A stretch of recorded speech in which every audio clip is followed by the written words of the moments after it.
Hello everyone, this is Dr. Madhulika working as a physiotherapist in RIMS Rehab. So ఇవాళ మన topic ఏంటంటే how to control the extension movement in walking for stroke patients. So ఇప్పుడు మనం demonstration అనేది చూద్దాము. So first patient మామూలుగా పడుకొని at side అయితే ఎఫెక్టెడ్ సైడ్ ఉంటారో అటు సైడ్ థెరపిస్ట్ ఉండాలి. సో ఫస్ట్ పేషెంట్ని 90 కాలు 90లో పెట్టి హోల్డ్ చేయాలి. పాదం అనేది డార్సిఫ్లెక్షన్లో పెట్టి మనం హోల్డ్ చేయమనాలి.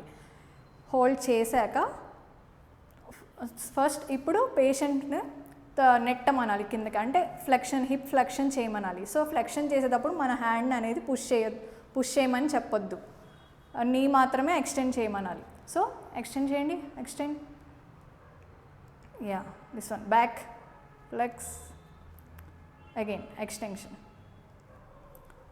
సో ఇలా చేసేటప్పుడు మనం అవాయిడ్ చేయాల్సింది ఏంటి అంటే లెగ్ అనేది ఇంటర్నల్ రొటేషన్కి వెళ్ళకుండా అండ్ అడక్షన్లోకి వెళ్ళకుండా చూసుకోవాలి. సో ఇదే పొజిషన్ మెయింటైన్ అయ్యేలా చూసుకోవాలి. Okay, relax.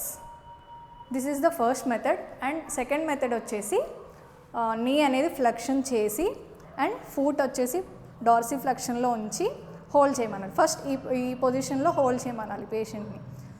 హోల్డ్ చేశాక నెక్స్ట్ వచ్చేసి చిన్నగా హీల్తో పుష్ చేయమనాలి, slow movement. Relax, hold, again push, hold, now relax.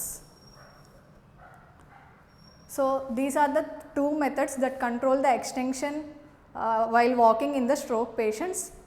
So మెయిన్గా మనం 2 పాయింట్స్ అనేవి గుర్తుపెట్టుకోవాలి ఈ ఎక్సర్సైజ్ చేసేటప్పుడు. ఒకటి ఏంటంటే ఫాస్ట్ మూమెంట్స్ అనేవి చేయకూడదు, స్లో మూమెంట్స్ చేయాలి. అండ్ ఇది ఎక్కువ ఎందుకు అంటే అండ్ స్పాస్టిసిటీ అనేది ప్రివెంట్ చేస్తుంది. అండ్ మన పేషెంట్కి ఇసెంట్రిక్ కాన్సన్ట్రేషన్, ఎక్స్టెన్సర్ టోన్ అనేది ఇంక్రీజ్ అవుతుంది. Thank you.